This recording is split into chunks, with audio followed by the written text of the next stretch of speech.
So today I've got 3 exercises for you which will allow you to potentially for the first time ever feel what the correct way of achieving lag is like in the golf swing. Before we get started, we have to go through exactly what is lag and how we produce it and how we create it. Let me hold this golf club. I'm going to hold it at the top and I'm gripping that pretty tightly. So if I move my hand this direction, there is no lag there. The club head is moving in exactly the same direction as my hand. So how do I actually create lag? Well, the key thing is I don't create it. I just have to do the right things to allow it to happen. Watch what happens if I suddenly hold the top of the golf club at this time with 2 fingers. Now the wind's blowing the club a little bit. Watch what happens now as I move my hand away this direction and forwards. Well, now you can see that the club head is lagging behind my hand. I'm not intending to do that. I'm not trying to do it. It's just because what I'm doing is allowing it. That's such an important message. We don't want to be ever trying to create it and cock the club back or intentionally try and add it in the downswing. That's never going to work. So we're going to go through, in this video, the 3 places where lag should be occurring in your golf swing and how to actually feel it. Take the golf club, pop it across your shoulders. The first place that we should have some lag in the downswing is the upper body, so that's my shoulders, should be lagging behind my lower body, which is my hips. So as I get to the top of my golf swing, my lower body should be starting towards the target. You can hopefully see how my lower body is moving forwards and it's rotating. Slightly after that, the shoulders follow, but they are lagging behind. Not what we see in so many golf swings. So often we see a rotation back and the shoulders actually start the movement down. There is no lag. Those golfers really struggle with distance. They often come over the top. They struggle with consistency. If we can get the right sequence in, the right lag, we often find that we get better rhythm, better timing. So there's so many benefits to this. First drill, club across your shoulders, feet together, and I've got a golf ball down there for reference. The idea in this first little drill is you're going to rotate back, and as that grip approaches, from my viewpoint, the ball, I'm going to start and step forwards. Now what's going to happen is the club is moving away, but I'm going to start my step forwards with my hips. And we're going to get some stretch, we're going to get some separation between the lower and the upper. We're going to get that lag. Key thing is I'm not trying to create it, it's just the sequence of events that I'm putting in place create that lag. So it would look a little bit like this.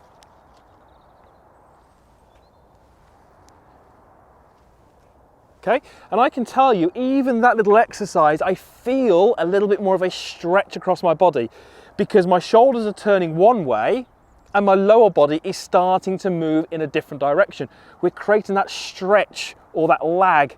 That's exactly what we need because it's then when we unwind that we get lots of speed. So the first place that you're going to create some lag in your golf swing is with the lower and the upper, and that little step exercise is brilliant. You can do it anywhere, home, office, back garden, even at the golf course to create the feelings. Where's the second place that lag occurs?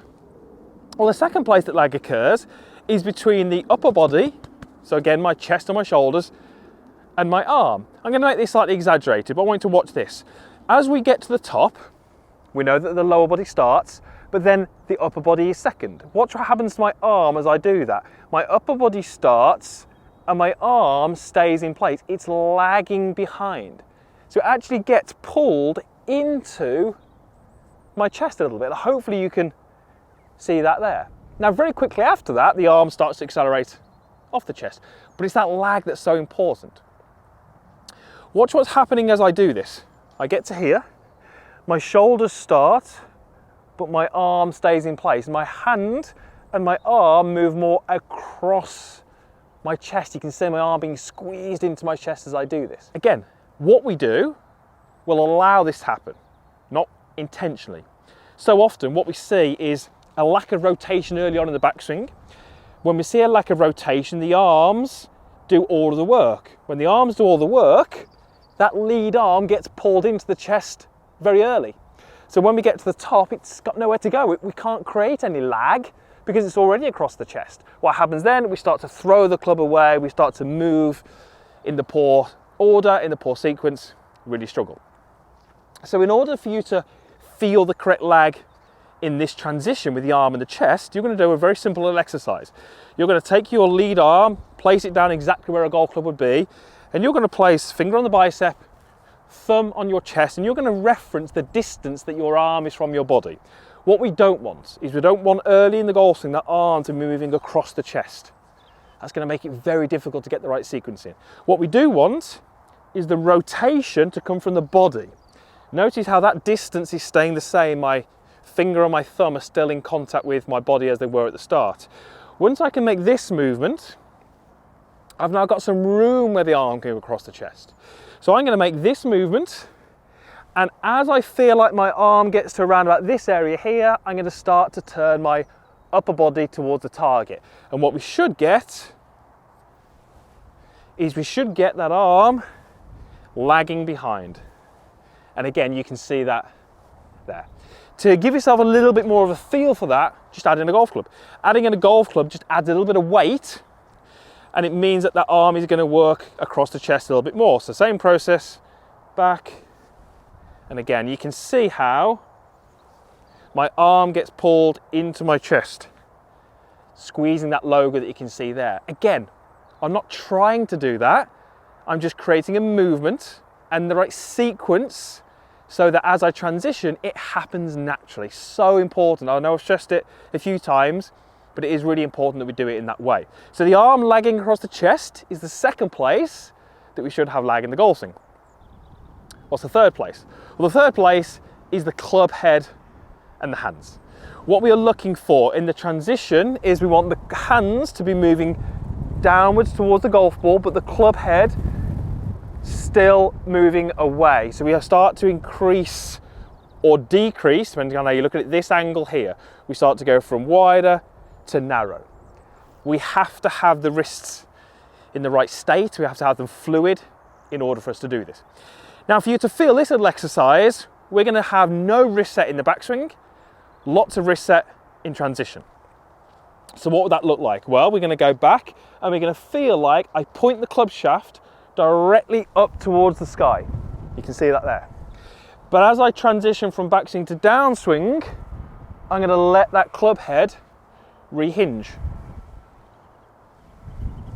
And you can see that there, that as I do that, I'm starting to create that lagging effect in the club head. Up and then down, up and then down. What do we see?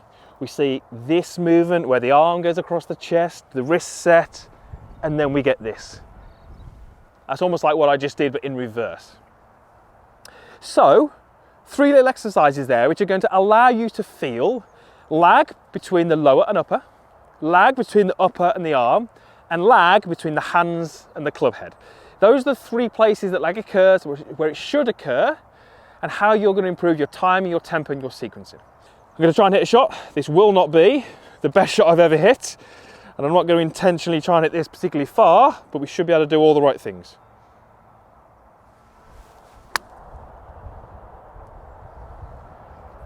Actually, not a bad result considering it was a short shot, but that's how you feel the right kind of lag in the golf swing. You practice it and you build it into your swing. It does take practice, but if you can do that, you're going to get so many good things happening in your golf swing, and it's going to feel a lot more rhythmical and a lot better when you're out on the golf course.